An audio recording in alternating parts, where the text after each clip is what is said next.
इस कोर्स को जो बंदा टास्क कंप्लीट करने के लिए करेगा ना, उसके लिए फ़ायदेमंद है, और जो टाइम कंप्लीट करने के लिए करेगा उसके लिए बिल्कुल फ़ायदेमंद नहीं है। ठीक है, मतलब आपका जो टास्क ये होना चाहिए कि हमें आ क्या गया इसके बाद। और इस कोर्स के अंदर मैंने सब वो चीज़ें रखी हुई हैं जो मैं सर्विसेज प्रोवाइड कर रहा हूँ 2012 से, और वो जो नई अपडेट्स आती हैं वो भी मैं इसमें अपडेट कर देता हूँ कोर्स के अंदर, कि मैं क्या नई चीज़ें कर रहा होता हूँ। बेसिकली इसका मकसद ये है कि आप लोगों को इतनी सारी स्किल्स देना, लेकिन ऐसा भी नहीं है कि किसी जगह पर लाहौर में या ओवरसीज़ कोई ऐसी कंपनी हो जो ये सारी स्किल्स सेल करती हो। ठीक है, मतलब अगर आप किसी मार्केटिंग एजेंसी के पास जाएंगे तो हो सकता है वो सोशल मीडिया की मार्केटिंग हो सकता है वो एसईओ की सर्विसेज दे रही हो। खासतौर पर जो सोशल मीडिया एजेंसीज हैं वो सोशल मीडिया पे फोकस करती हैं सिर्फ, जो कि आपने अभी कंप्लीट कर लिया मॉड्यूल पीछे वाला।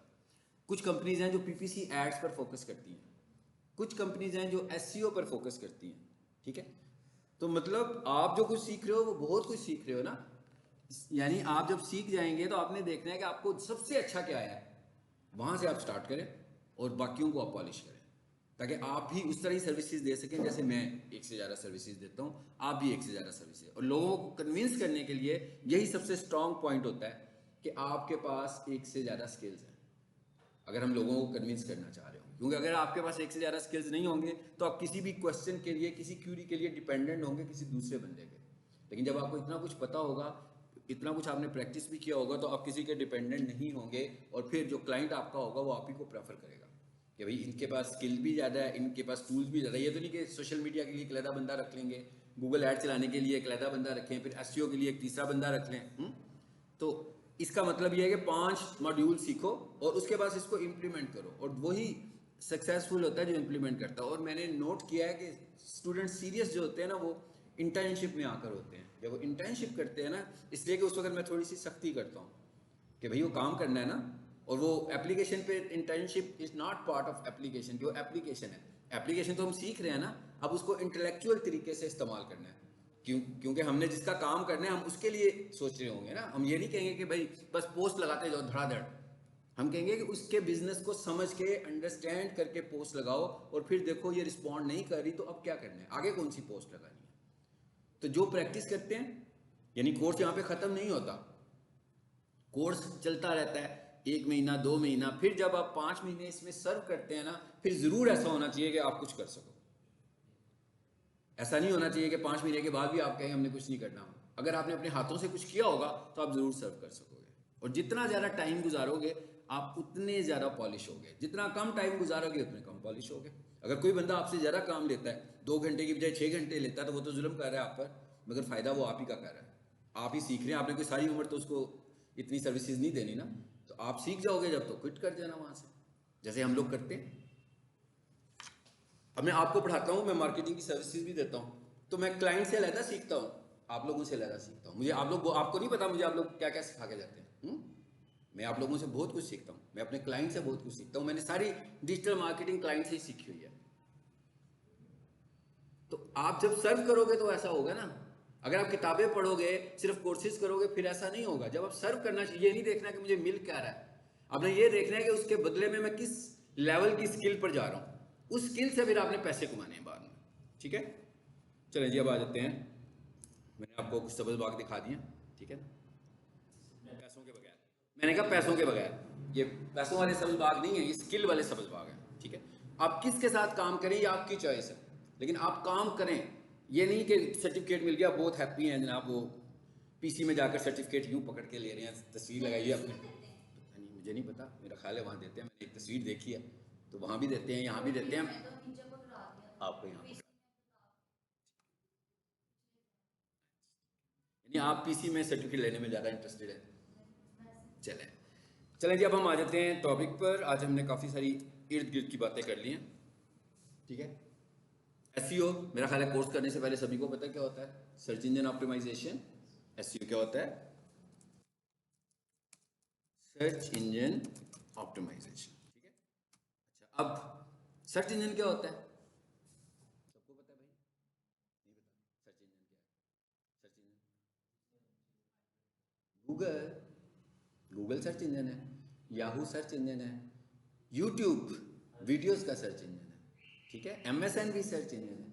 तो ये जितने भी प्लेटफॉर्म्स हैं मतलब जहाँ पर हम सर्चिंग कर लेंगे, जिस जगह पर जाकर हम ग्लोबल सर्च करेंगे वो सर्च इंजन है। चैटबॉट भी एक तरह का सर्च इंजन बन चुका हुआ है, चैट जीपीटी वो भी एक तरह का सर्च इंजन है, लेकिन उसके सर्च रिजल्ट्स डिटेल में आ जाते हैं सीधे ही, उससे आप क्यूरी भी कर लेते हो, वो एक तरह से FAQ टाइप का इंजन बना हुआ है। ये जो सर्च इंजन है ये तो सर्चेस करता है चीज़ों को, उसके बाद आप खुद से सिलेक्ट करते हो कि आपने क्या देखना है उसके अंदर जाकर, ठीक है। तो अब हम करना क्या चाह रहे हैं, हम वेबसाइट को रैंक करना चाह रहे हैं। मेरा ख्याल है गूगल ऐड आपने नहीं पढ़ा हुआ, आप तीनों ने शायद पढ़ा है, ऐसे ही है। अच्छा, गूगल पे जो रिजल्ट्स आ रहे हैं, ये गूगल जो मैं बोल रहा हूँ यही सर्च इंजन है ना। गूगल पे हमें जो रिजल्ट नज़र आने लगे हुए हैं, चलिए मैं ये आया google.com, आगे ठीक है,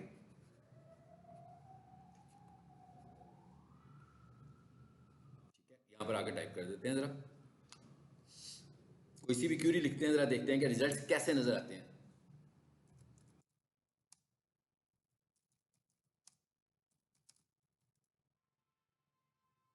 देखिए ना, रिजल्ट्स नज़र आने की साइंस क्या हमें नज़र आ रही है।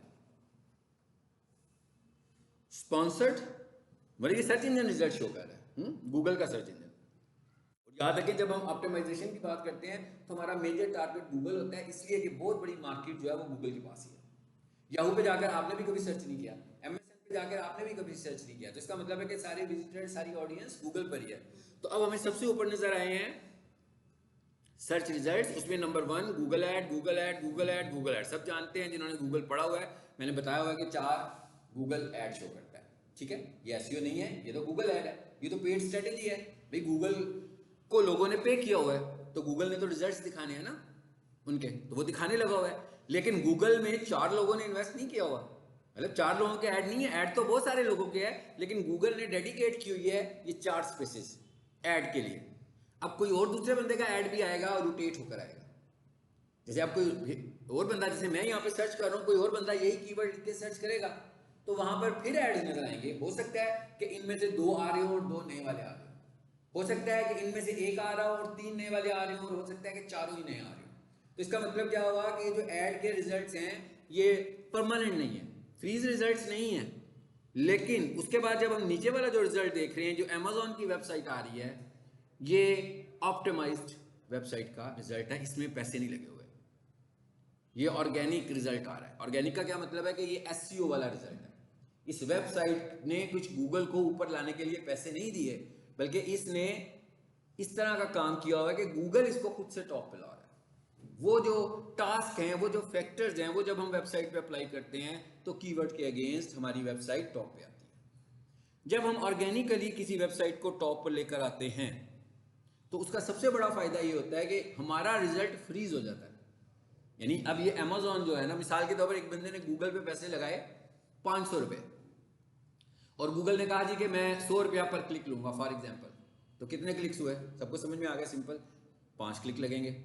फिर क्या होगा, उसके पैसे खत्म, वो नजर आना भी बंद हो जाएगा। अच्छा, एक चीज तो ये हुई, हम कहते हैं नहीं क्लिक्स नहीं हुए इतने सारे, या क्लिक्स हुए ही नहीं, लेकिन हमने लगाए तो 500 रुपए थे ना, तो 500 रुपए के लिए उसने कुछ डिसाइड तो किया होगा कि भाई ये जो 500 रुपए के लिए मैं इसको इतनी दफा ऐड दिखाऊंगा। जैसे आप टीवी पर ऐड लगाते हैं तो वो पैसों के हिसाब से इंप्रेशन देते हैं ना एड्स के लिए, कि भाई जिसने ज़्यादा पैसे दिए होते हैं उसका ऐड बार बार आता है, जिसने कम पैसे दिए होते हैं उसके एड्स थोड़ी दफ़ा आएंगे। यानी मैं कह देता हूँ एक बंदे ने 500 रुपया लगाया और एक बंदे ने 50,000 रुपया लगाया, तो जिसने 500 रुपया लगाया उसके तो 2-3 दफ़ा इसका ऐड नजर आना है, जिसने 50,000 रुपया लगाया होगा वो तो एक प्रोग्राम के दौरान बार बार नजर आ रहा होगा। और समटाइम ऐसा भी होता है कि एक ऐड लगता है, खत्म होता है, फिर वही ऐड लग जाता है। इसका मतलब क्या हुआ कि उसने पैसे ज़्यादा इन्वेस्ट किए हुए हैं। तो अब हमें पता लग गया कि ये तो इन्वेस्टमेंट वाला काम है सारा एड्स का, और 2 साल इन्वेस्टमेंट करते रहे, 1 महीना इन्वेस्टमेंट करते रहे, 4 साल, जिस दिन ये इन्वेस्टमेंट छोड़ दी आप नजर आना भी बंद हो जाएंगे फिर वापस। लेकिन एसईओ का क्या फायदा है कि जब आपने अपनी वेबसाइट को रैंक करवा लिया वंस, तो आप टॉप पे नजर आते रहेंगे, ठीक है। यहां पर मैं कुछ और लिखता हूं। अच्छा, रिजल्ट की आपको साइंस समझ में आ गई, ऊपर ऐड आते हैं, फिर एसईओ के रिजल्ट्स, यानी फिर ऑर्गेनिक वेबसाइट्स नजर आती हैं। अब मैं यहां पर ना एक लोकल सर्च लिखता हूं,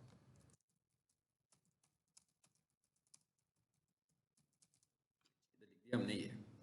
अब हमें ना ये एक वेबसाइट नजर आई, ऐड नहीं आया कोई, यहाँ पे नहीं आया ना, इस कीवर्ड के अगेंस्ट ऐड नहीं होगा।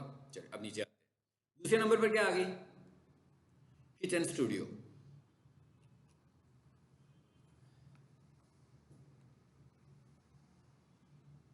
मैं क्लिक करता जा रहा हूं, बार बार करता जा रहा हूं ना, जितनी दफा मर्जी क्लिक करूं, ऊपर कौन सी रहेगी वेबसाइट, ये नहीं हिलेगी अपनी जगह से। क्यों नहीं हिलेगी? क्योंकि ये ऑर्गेनिकली रैंक हुई हुई है। दूसरे नंबर पर आए, उधर क्या आ रही थी? Kitchen studio. अभी कुछ दिन पहले तक ये इन दोनों का आपस में कंपटीशन चलने लगा हुआ, इसका तो नहीं है अभी भी, ये अभी भी टॉप पर ही है, हाँ, लेकिन ये दोनों आपस में कंपटीशन कर रही हैं कि कभी ये टॉप पर आ जाती है, कभी ये टॉप पर आ जाती है। कैसे? अपने रिजल्ट्स की वजह से। जिसके अच्छे रिजल्ट्स हैं वो है। जब ये दोनों में से कोई एक टॉप पर आएगा तो फिर वो इसको कंपीट करने की कोशिश करेगा, ठीक है। फिर एक दफा करें। अब आपको पता लग रहा है कि एसईओ के इंप्रेशंस इंफिनिट है, और एसईओ करने के बाद वेबसाइट फ्रीज हो जाएगी। और आपको मैं ये बता दूं, ये वेबसाइट किसने रैंक की हुई है, ये मैं ये नहीं कह रहा हूं मैंने की हुई है, ये मेरे स्टूडेंट ने की। ये 2022 में यहाँ पर जो नेफटेक का कोर्स हुआ था 6 माह का, अभी फिर होने लगा है। अब पता लगा आपको कि नहीं पता? नेफटेक का 6 माह का डिजिटल मार्केटिंग का कोर्स फिर हो रहा है। बहुत मुश्किल कोर्स होता है उसे करना, इसलिए कि उसमें बहुत ज़्यादा घंटे देने पड़ते हैं आपको। उसकी बेसिक रिक्वायरमेंट इंटरमीडिएट है, यानी इंटरमीडिएट कम से कम हो तो वो लोग कर सकते हैं। उसका सर्टिफिकेट नेफटेक देता है, और 6 माह उसको मॉनिटर भी नेफटेक करता है। यानी कि नेफटेक कभी वीडियो कॉल पे उसको मॉनिटर कर रहा होता है, कभी आके मॉनिटर कर रहा होता है। वो जो बैच मैंने पढ़ाया था उसमें से बच्चे कुछ निकले थे, क्योंकि 6-6 घंटे हम लोग इकट्ठे ही रहते थे। सुबह के टाइम पे क्लास होती थी, 1 बजे शुरू होती थी, और शदीद गर्मी में भी वो क्लास होती थी, ठीक है। सो जो उसमें नहीं आता वो नेफटेक वालों से निकाल देते हैं। यानी कि जो छुट्टी करता है, 2-3 छुट्टियाँ हुई तो स्टूडेंट फारिग। सो उस क्लास में जो मेरे बच्चे थे उनमें से कुछ बच्चों ने इस पे काम किया था, कुछ स्टूडेंट्स ने इस पे काम किया था, और ये उनके हाथ की बनी हुई वेबसाइट है। क्लियर? समझ में आई बात की? मतलब मैंने नहीं बनाई, मैंने उसे सिर्फ गाइड किया था। जैसे मैंने आप लोगों को प्रोजेक्ट दिया, उसको भी मैंने प्रोजेक्ट दिया, और बहुत सारे स्टूडेंट्स थे, उनमें से 2-3 की रैंक हुई, सबकी नहीं रैंक हुई। जिसने ज़्यादा एफर्ट की वो सीख गया, जिसने नहीं किया एफर्ट वो नहीं सीख सका। तो कहने का मतलब ये है कि आप भी कुछ कर सकते हैं अगर आप करना चाहें तो, ठीक है। चलें जी, अब आ जाते हैं आगे। मेरा ख्याल है कि अब आपको गूगल ऐड और एसईओ का डिफरेंस पता लग गया। अब गूगल ऐड में तो इन्वेस्ट होने लगा हुआ है ना, तो किसी बंदे की जितनी इन्वेस्टमेंट होगी एक लिमिट तक ही इन्वेस्ट करेगा ना एडवर्टीजमेंट के ऊपर। इन्फिनिट इन्वेस्टमेंट तो नहीं कर सकता, उसने अपने दूसरे खर्चे भी करने हैं और साथ साथ उसने एडवर्टीजमेंट भी करनी है। तो बहुत एक लिमिटेड बजट होता है एड्स के लिए। तो एड्स को हम परमानेंट नहीं चलाते, एड्स को हम कैजुअल चलाते हैं। सिर्फ उस वक्त चलाते हैं जब हमें लगता है कि हमारा कंपटीटर ऊपर आ रहा है एड्स में, तो हमें भी ऐड चलाना चाहिए, तो हम उसको compete करने के लिए ऐड चला रहे होते हैं। मगर लाइफ टाइम हम किस चीज़ पर इन्हिसार करते हैं? लाइफ टाइम हम, और ये कब की है? इसका कोई एक्सेस नहीं है, ना मेरे पास है ना किसी के पास है। ये जब मैंने कराई थी, मेरे पास एक क्लाइंट होता था, मैंने उसकी वेबसाइट में इसको ऐड करवा कर दिया, और ये 2022 का ही वाकया है। और ये वाली वेबसाइट इस तरह रैंक हुई थी 1.5 माह में, एक कीवर्ड के ऊपर। एक ही कीवर्ड पे कराई थी, लेकिन इस एक कीवर्ड के ऊपर ये 1.5 माह में रैंक हो गई थी। 1.5 माह का टाइम कोई भी प्रोफेशनल कमिट नहीं करता, कम से कम 3 से 6 माह का टाइम होता है, ठीक है। सो इसके अंदर क्या स्ट्रेटेजी थी मैं आपको बताऊंगा कि जिसकी वजह से हमने इसको जल्दी रैंक करवा लिया था। चलिए अब आ जाते हैं आगे। अब मेरा ख्याल है कि आपको थोड़ा सा एसईओ का कॉन्सेप्ट समझ में आया कि एसईओ क्या चीज़ है। अब एसईओ करने के लिए बहुत सारी चीज़ें हैं जो चाहिए हमें, बहुत सारे इसके कंपोनेंट्स हैं। पहला कंपोनेंट तो वेबसाइट है, मतलब सबसे पहला कंपोनेंट तो वेबसाइट है ना। अगर आपके पास वेबसाइट होगी तो एसईओ करेंगे ना, एसईओ करी वेबसाइट की नहीं हम लोग। अब मिसाल के तौर पर मैं एसईओ एक्सपर्ट हूँ, मैं एसईओ की सर्विसेज देता हूँ लोगों को, और कोई बंदा मुझे आकर कहता है कि भाई ये मेरी वेबसाइट है, आप इसको रैंक कर दें। तो लाइन जरा इसको भी जरा खोल लें, खुलने देते हैं। इसका मतलब क्या हुआ कि मैंने वेबसाइट की एसईओ करनी है, मुझे एसईओ का तो पता होना चाहिए ही, लेकिन मुझे वेबसाइट का भी पता होना जरूरी है। क्योंकि अगर मैं वेबसाइट पे काम नहीं कर सकता तो मैं एसईओ कैसे करूंगा? एसईओ करने के लिए मुझे उसकी वेबसाइट को ओपन करना है, मुझे उसकी वेबसाइट पर चेंजेस करनी है। तो अगर मैं वेबसाइट में चेंजेस ही नहीं कर पाऊंगा तो मैं एसईओ कैसे करूंगा? इसका मतलब क्या हुआ कि हम जो सीख रहे हैं एसईओ, इसके लिए आपको वेबसाइट का नॉलेज भी ज़रूरी है। मिसाल के तौर पर आप उसे पढ़ते जाते हैं, कॉपी पे सारे के सारे स्टेप्स भी लिखते जाते हैं, हर कुछ आ जाता है आपको, लेकिन कोई बंदा अपनी वेबसाइट देता है तो आप उसको बता सकते हैं?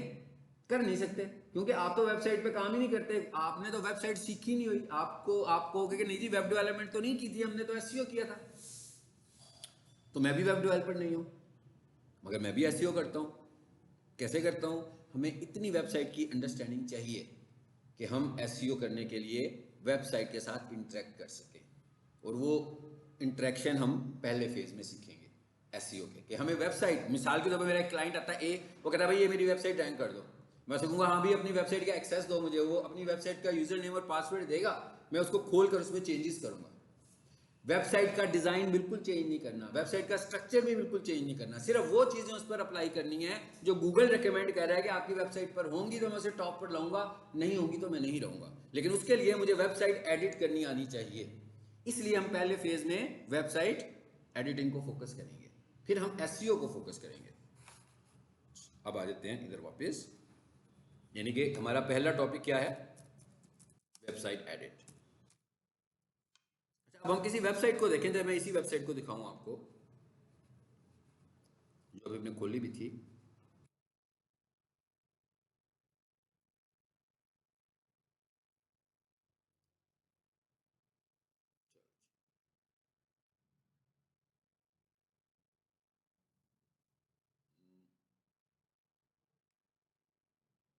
ये सबको पता नहीं क्या चीज़ आ रही है, क्या आ रहा है? ये कैप्चा आ रहा है ना, ये करना पड़ेगा ना हमें वेरीफाई।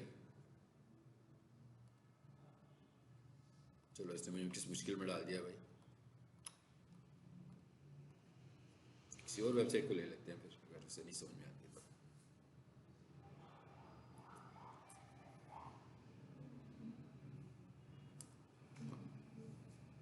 चलिए आगे वेबसाइट सामने हमारे, ये तो वेबसाइट का फ्रंट है, सबको पता है ना फ्रंट एंड है। एक वेबसाइट का फ्रंट एंड है, एक वेबसाइट का बैक एंड है।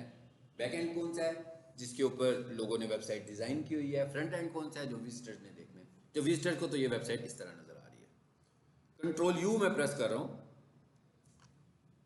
या फिर राइट क्लिक करके व्यू पेज सोर्स, ये देखें आगे कंट्रोल यू भी लिखा हुआ आ रहा है। तो जब मैंने किया तो ये सब कुछ आ गया हमारे सामने। तो ये वो सोर्स कोड है जिसके साथ डेवलपर ने वेबसाइट बनाई है। हमने ये वेबसाइट नहीं बनाई, स्टूडेंट ने भी इस वेबसाइट को नहीं बनाया था, बल्कि वेबसाइट का थीम जो है उसे मिला था, वेबसाइट बनी हुई थी, उसका सारा डाटा भी इनपुट था। हमने सिर्फ जाकर इसमें कुछ चेंजेस करनी है, वो चेंजेस करनी है जो कि एसईओ के लिए गूगल रेकमेंड कर रहा है कि भाई ये होंगी तो मैं वेबसाइट को रैंक करूंगा, नहीं तो नहीं करूंगा। अब ये है उसका बैक एंड, ये है उसका सोर्स कोड। इसे देख के आप डर जाएंगे कि ये क्या है भाई, इतना कुछ हमें सीखना पड़ेगा। अभी तक आपने देखा पूरे कोर्स में कहीं पर भी हमने कोई स्क्रिप्टिंग प्रोग्रामिंग की बात नहीं की है, अभी भी नहीं करनी है। इस सारे कोड को हमें अंडरस्टैंड भी नहीं करना। इस कोड में से हमें सिर्फ वो वाले एलिमेंट्स देखने हैं जो वेबसाइट की एसईओ के रेलिवेंट है, और वो वाला पार्ट जो है वो HTML का पार्ट है। आपकी एक वेबसाइट के अंदर HTML का पार्ट है, उसकी प्रोग्रामिंग हुई हुई है, तो उसमें किसी लैंग्वेज का पार्ट होगा, वो जावास्क्रिप्ट भी हो सकती है, वो PHP भी हो सकती है। उसमें एडवांस फॉर्मेटिंग हुई हुई है तो उसमें CSS का पार्ट है। ये इतनी सारी मुश्किल मुश्किल चीज़ों के मैंने नाम लिए हैं, इनसे हमारा कुछ लेना देना भी नहीं है, ठीक है ना।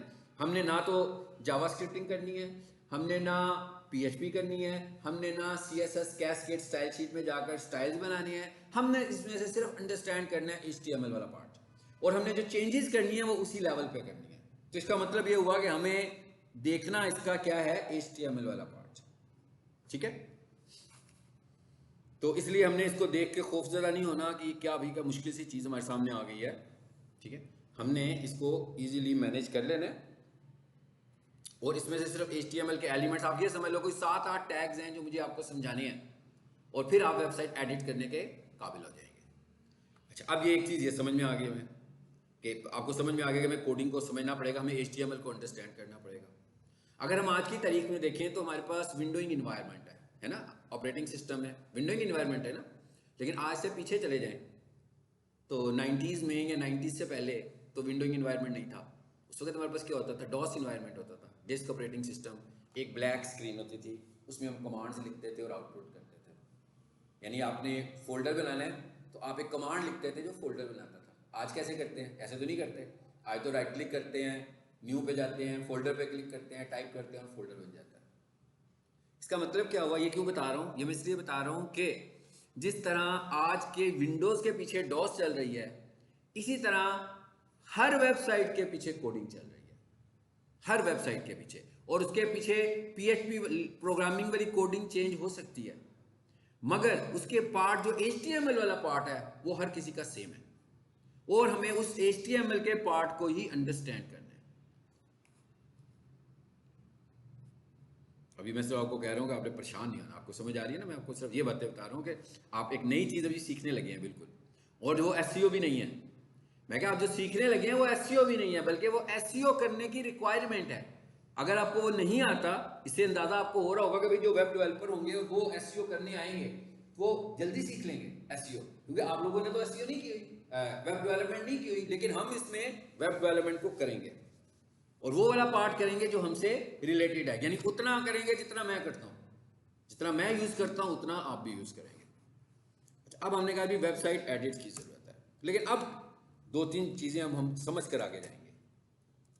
वेबसाइट वेबसाइट है कितनी तरह की हमारे पास आजकल की तारीख में? Number 1 coding, and number 2 CMS, content management. ये एब्रीविएशन है कंटेंट मैनेजमेंट सिस्टम का। यानी दो तरह की वेबसाइट्स हैं इस वक्त जो अवेलेबल हैं। एक को हम बोलते हैं कोडिंग की वेबसाइट, जो भी मैंने आपको दिखाई। एक वेबसाइट है जो एप्लीकेशंस बनी हुई हैं, मसलन वर्डप्रेस एक एप्लीकेशन बनी हुई है, शॉपिफाई एक एप्लीकेशन बनी हुई है। शॉपिफाई में कोई भी बंदा अपनी मर्जी की वेबसाइट नहीं बनवा सकता, वो एक शॉपिंग वेबसाइट है। उसके अंदर पीक स्टेशन वाले अगर वेबसाइट बनाएंगे तो कोर्सेज को सेल ही करेंगे ना, इंफॉर्मेशन वाला इंटरफेस नहीं क्रिएट कर सकते उसके अंदर, क्योंकि वो एक खास एप्लीकेशन पे काम कर रहा है। वो ई-कॉमर्स वेबसाइट है, वो सेलिंग वेबसाइट है।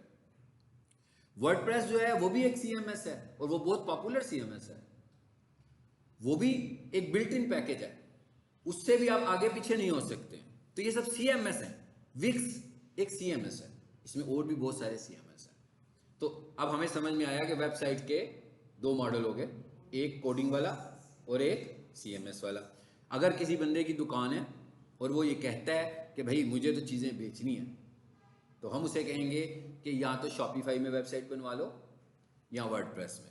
वर्डप्रेस में तुम्हें ज़रा चीप पड़ेगी, शॉपिफाई में महंगी पड़ेगी, क्योंकि शॉपिफाई में तो आप वेबसाइट का रेंट देते हैं और मंथली रेंट देते हैं और इन डॉलर्स देते हैं, और डॉलर फ्लक्चुएट होता है तो वो रेंट भी बढ़ता है।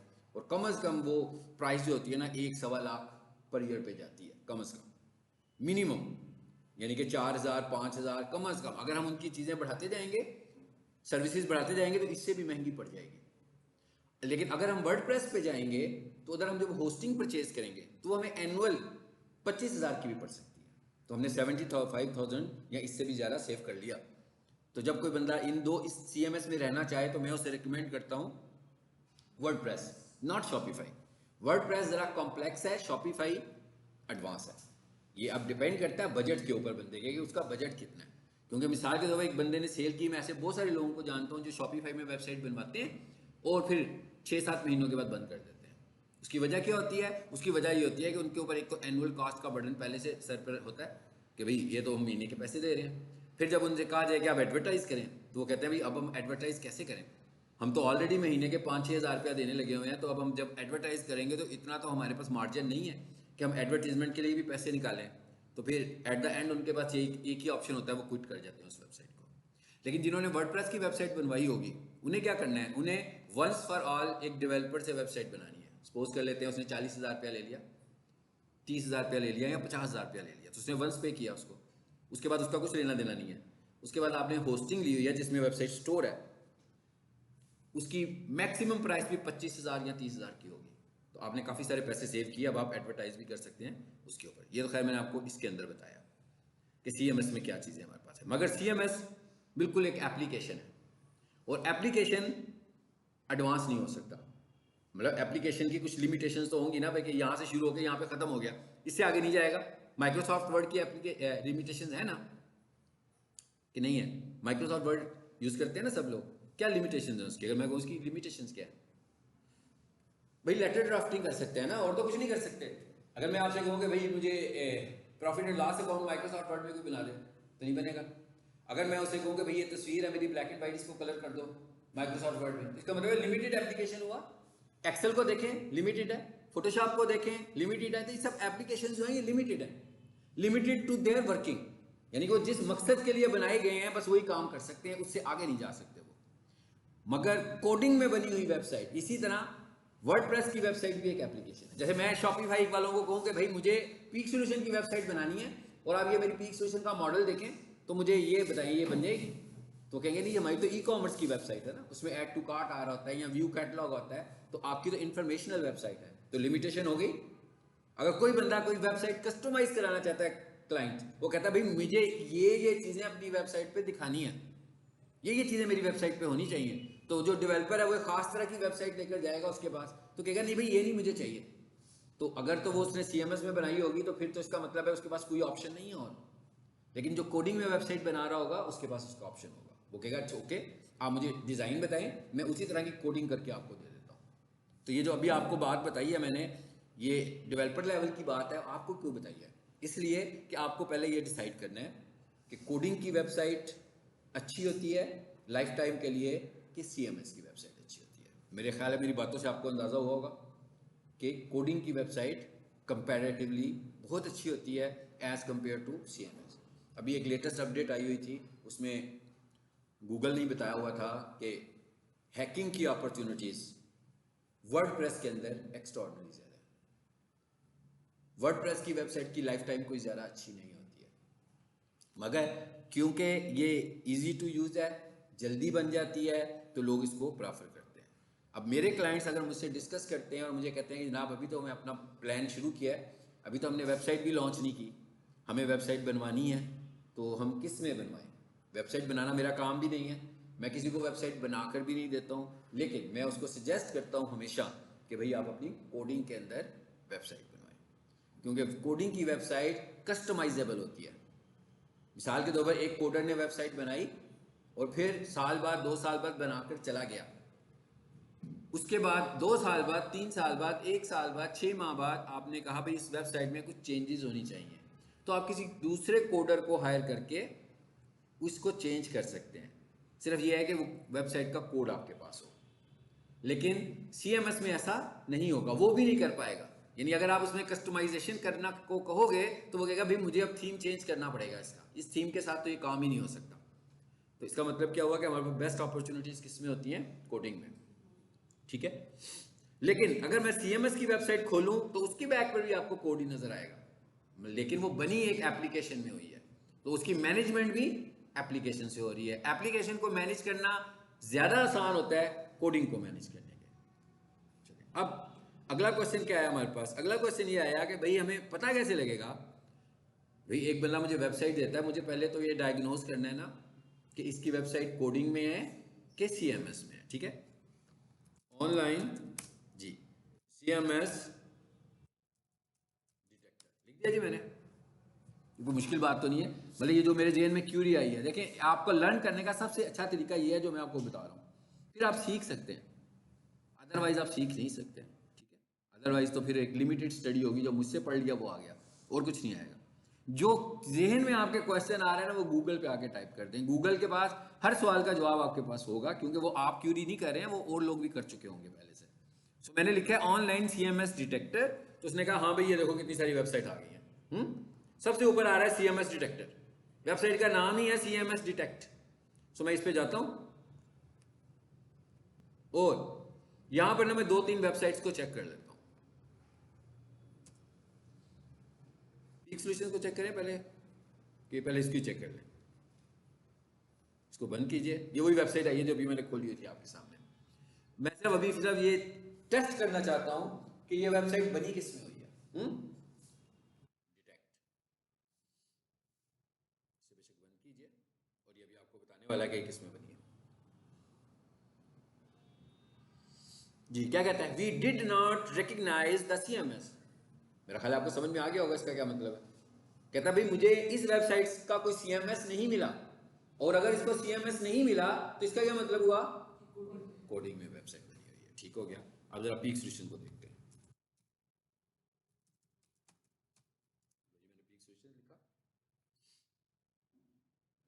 Right click, copy link address, यहाँ पर आए, यहाँ पर आए, यहाँ पर पेस्ट करें और इसको भी डिटेक्ट कर लें।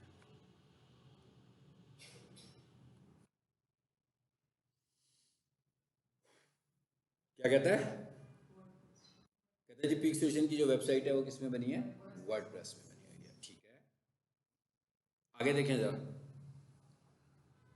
कहता है भाई 53.2% of site detected by using of WordPress. कहता है आधी वेबसाइट का जो काम हुआ हुआ है वो वर्डप्रेस में हुआ हुआ है, और आधी वेबसाइट का काम किस में हुआ हुआ है, शॉपिफाई में भी कुछ थोड़ा सा हुआ हुआ है 12%, वूकॉमर्स भी एक CMS है उसमें भी हुआ हुआ है, विक्स में भी हुआ हुआ है, लारावेल में भी हुआ हुआ है, दी रेस्ट में भी हुआ हुआ है, ये सारे CMS हैं। कई लोग पूरी की पूरी वेबसाइट भी लारावेल में बनाकर दे रहे हैं, कई लोग पूरी की पूरी वेबसाइट दी रेस्ट में बनाएंगे, वो भी अकेली नहीं बनेगी, वो भी इस तरह मिक्स CMS के साथ बनेगी। अब इससे हमें यह भी पता लग गया कि अगर लारावेल में इशू आया या लारावेल में कोई सस्पिशियस एक्टिविटी हुई तो इस वेबसाइट पे भी होगी, विक्स में हुई इस पे भी होगी। मतलब इतने सारे कंपोनेंट्स के साथ ये चल रही है, एक कंपोनेंट पर बेस नहीं कर रही है। ठीक है, सो ये तो इसका एक हमें वीक पॉइंट मिला। अच्छा, अब हम जरा ये देखते हैं इस प्लेटफॉर्म का, CMS का। अच्छा, अब हम ये देखते हैं कि दराज की जो वेबसाइट है वो किसमें बनी हुई है। दराज को जरा देखें, ये कंफर्म करने के लिए कि वाकई CMS अगर इतना अच्छा है तो फिर दराज को भी इसी पे होना चाहिए, ऐसी है ना, क्योंकि सबसे अच्छी वेबसाइट तो दराज है। दराज वालों ने क्यों नहीं शॉपिफाई में बनाई।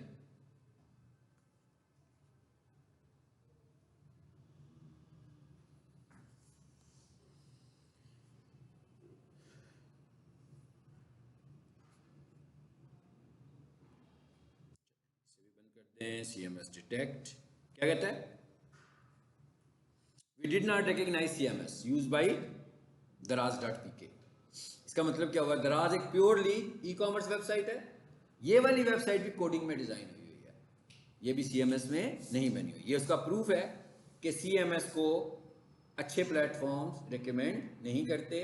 CMS क्या है, जल्दी बन जाएगी, आपको आज वेबसाइट चाहिए कल सुबह चाहिए, तो कोई बंदा वर्डप्रेस का होगा उसके बाद सब कुछ बना बनाया पड़ा हुआ है, उसने सिर्फ चीज़ें चेंज करके आपको दे देनी है, वेबसाइट तो तैयार हो जाएगी। लेकिन अगर आप कस्टमाइजेशन की तरफ जाएंगे तो वो महीना भी ले सकता है, 2 महीने भी ले सकता है, 3 महीने भी ले सकता है आपसे वेबसाइट बनाने के लिए। दो चीज़ें हो गई, 2-3 चीज़ें, आज सारा इन्फॉर्मेशन की बातें हो रही हैं, लेकिन अगर आपको ये याद रहेंगी तो तब मैं आपको इतना ये जो नॉलेज दे रहा हूँ फ़ायदा होगा, अदरवाइज तो कोई फ़ायदा नहीं होगा। अब उसके बाद हमारी एक वेबसाइट है daraz.pk, चलें इसी को सपोज कर लेते हैं। अब ये वेबसाइट लाइव है और एक नाम के तहत लाइव है, ऐसे ही है ना, तो इसका मतलब क्या हुआ कि ऑनलाइन इसका एक नाम है जो किसने खरीदा होगा, और अगर ये लाइव है तो इसका कुछ कंटेंट है जो लोगों को नजर आ रहा है, तो उस कंटेंट के लिए इसको स्पेस की भी जरूरत होगी। इसका मतलब क्या हुआ कि आपको वेबसाइट लाइव करने के लिए 2 चीजों की जरूरत है, एक तो अपनी वेबसाइट के नाम की, आपको नाम खरीदना पड़ेगा। नंबर 2, आपको उसके लिए स्पेस चाहिए, होस्टिंग सर्वर चाहिए जहां पर आपकी वेबसाइट सेव हो और अनइंटरप्टेड चलती रहे। तो 2 चीजों की जरूरत है, स्पेस की और नाम की। नेम के लिए हम क्या लेते हैं, डोमेन परचेज करेंगे। यानी दराज वालों ने क्या खरीदा होगा, उन्होंने daraz.pk का नाम खरीदा है सिर्फ, कि भाई ये नाम मुझे दे दो और किसी को ना देना। जैसे ही इन्होंने ये नाम खरीद लिया, अब ये कोई और नाम खरीद नहीं सकता। लेकिन जिस दिन ये नाम एक्सपायर हुआ और कोई और बंदा इसको खरीद लेता है तो फिर ये दराज के हाथ से चला जाएगा। और ये नाम लाइफ टाइम नहीं है, जैसे आप गाड़ी खरीदते हैं तो लाइफ टाइम आपकी है, लैपटॉप खरीदते हैं लाइफ टाइम आपकी है, घर की कोई एसेसरी खरीदते हैं लाइफ टाइम आपकी है। मगर डोमेन नेम एनुअल बेसिस पर आपको मिलता है, यानी ये 1 साल के लिए मिला, जैसे ही 12 महीने खत्म होंगे तो इसका नाम एक्सपायर हो जाएगा और वो कहेंगे हाँ भाई दोबारा से पैसे दो अगले साल के लिए। अगर आप नहीं देंगे तो नाम अवेलेबल हो जाएगा दूसरे लोगों के लिए और कोई भी उसे खरीद सकता है। दूसरे नंबर पे क्या चीज है, स्पेस, जो मैंने एक सिंपल वर्ड यूज किया। इसके लिए हमें क्या खरीदना है, होस्टिंग। कौन सा होस्टिंग प्लान चाहिए। भाई लैपटॉप खरीदते हैं तो जाकर उसको बताते हैं कि भाई ये वाली हार्ड चाहिए मुझे, इतनी स्पेस होनी चाहिए, इतनी स्पीड होनी चाहिए, इतनी रैम होनी चाहिए, ये वाला ग्राफिक कार्ड लगाओ, सारी इतनी स्क्रीन होनी चाहिए, सारी चीज़ें बताते हैं। इसी तरह जब आपने अपनी वेबसाइट को लाइव करना है तो अपने कंटेंट के हिसाब से होस्टिंग प्लान, ठीक है। तो इसका मतलब ये हुआ कि अभी वेबसाइट लाइव नहीं हुई है, मुझे बिजनेस शुरू किया मैंने, तो मेरी कंपनी का नाम है पीक सॉल्यूशंस, तो मुझे पहले पीक सॉल्यूशन का नाम खरीदना है। नाम जब आप खरीदते हैं तो जैसे भी आप देख रहे हो नाम के साथ कुछ डॉट के बाद कुछ लगा हुआ है पीके, जैसे पीक सॉल्यूशन है उसके साथ लगा हुआ है .edu.pk। अभी जो वेबसाइट खोली थी प्रोफेशनल किचन वाली उसके साथ लगा हुआ था .org, गूगल के साथ लगा हुआ है .com। तो ये जो होती है इन्हें हम बोलते हैं डोमेन एक्सटेंशंस। तो ये वेबसाइट्स आपको डोमेन एक्सटेंशंस के साथ मिलती है। एसईओ रिकमेंड करती है कि जो सबसे ज्यादा रिकमेंडेड डोमेन है दैट इज .com। एसईओ की रिकमेंडेशन जो हम कह रहे थे ना कि वेबसाइट ऊपर कैसे आएगी, एक फैक्टर उसमें से ही हो गया। एक फैक्टर ये भी है कि आपकी वेबसाइट के नाम में आपका कीवर्ड आ जाए। प्रोफेशनल किचन इक्विपमेंट कीवर्ड था ना, तो हमने क्या किया, उसको नाम में यूज कर लिया। तो हमने एट द सेम टाइम एक वक्त में हमने एक पूरे का पूरा एक फैक्टर अप्लाई कर दिया। अब कोई भी प्रोफेशनल किचन इक्विपमेंट के नाम की डोमेन होगी तो तभी यूआरएल में आएगी ना, अदरवाइज तो वो आ ही नहीं सकती है। अब ये इसका मतलब क्या हुआ कि जिसने वेबसाइट बनानी होगी उससे ये दो चीजें भी खरीदनी है, डोमेन और होस्टिंग। ये दोनों ही ईयरली बेसिस पर है, यानी एक एक साल के लिए मिलनी है आपको। एक साल के बाद इनके नाम एक्सपायर हो जाएंगे, ये होस्टिंग भी एक्सपायर हो जाएगी। और अगर आप इसकी टेक केयर नहीं करोगे तो डोमेन नेम में तो नाम ही चला जाएगा ना, होस्टिंग में आपका क्या नुकसान होगा। आप 6 माह भूल गए तो आपकी वेबसाइट जो आपने लोग खर्चा किया था उसके ऊपर वो भी गई आपके हाथ से। वो कहेंगे भैया आपकी तो होस्टिंग डेड हो गई है, अब तो हमारे पास डाटा नहीं पड़ा हुआ, 6 माह पुराना डाटा नहीं हम रखते। हमने आपको रिमाइंडर्स दिए थे कि आप इसको रिन्यू करवा लें, आपने इससे रिन्यू नहीं करवाया तो अब डाटा भी नहीं है हमारे पास। इसका मतलब क्या होगा, अब आपको फिर नए सिरे से वेबसाइट बनानी पड़ेगी, या अगर आपके पास बैकअप होगा तो आपके काम आएगा, ठीक है। तो अब ये क्या चीज है जी, दराज.pk एक वेबसाइट है। अभी आपने देखा मैंने एक वेबसाइट खोली थी, उसका नाम था प्रोफेशनल किचन इक्विपमेंट .deckichen.org, यानी वो ऐसे थी वेबसाइट, देखें ऐसे थी वो वेबसाइट। इस तरह की जो वेबसाइट होगी ये कहां पर बनी हुई है, ये मेन डोमेन पर नहीं है, ये कहां पर बनी हुई है, इस सब डोमेन पे बनी हुई है। विंडो में फोल्डर बनाते हैं ना, फिर उसके अंदर एक और फोल्डर बना लेते हैं, तो हम उसे बोलते हैं कि सब फोल्डर है। इसी तरह जब हम डोमेन के अंदर डोमेन बनाते हैं तो उसे हम क्या बोलते हैं, सब डोमेन। भाई गूगल ऐड पढ़ा था ना, कैसे जाते थे गूगल ऐड में, कैसे जाते थे? नहीं ऐसे नहीं जाते, नहीं ऐसे भी नहीं जाते। गूगल ऐड में जाने आपने कैसे जाएंगे, अगर मैं आपको कोई ये लेना आपकी तरह है और गूगल ऐड में ले जाएंगे, यूआरएल पे क्या टाइप करेंगे? इतना मुश्किल सवाल तो ऐसे मैंने पूछ लिया था। नहीं वो तो गूगल पे गया ना, गूगल ऐड पे कैसे जाते थे आप बताएं?